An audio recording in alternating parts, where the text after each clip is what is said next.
vulnerability scan hands you a wall of CVE sorted by severity.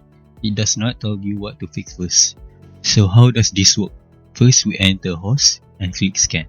It fingerprints every open service, then reasons about the risk the way an analyst would.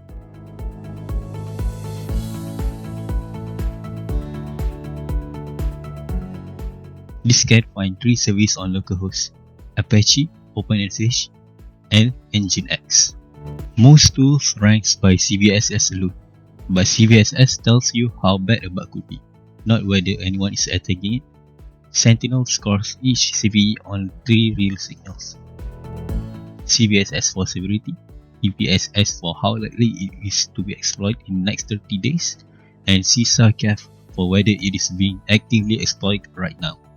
Then it re-ranks. Its Apache flaw is on CISA's known exploited list, EPSS 94%, so it jumps to number 1, above higher CVSS bugs than nobody is exploiting. Then Microsoft Foundry takes over.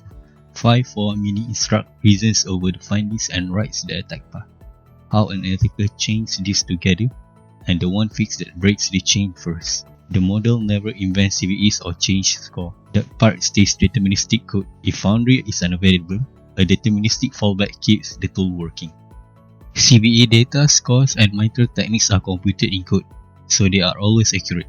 Threat intel comes from a local cache built from NVD, EPSS, and CISA-CK feeds.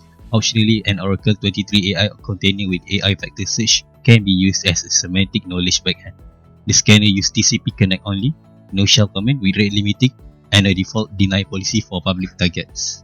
That is all for NetGuard Sentinel, built on Microsoft Foundry for Agents League Hackathon. GitHub links below, built for authorized use only.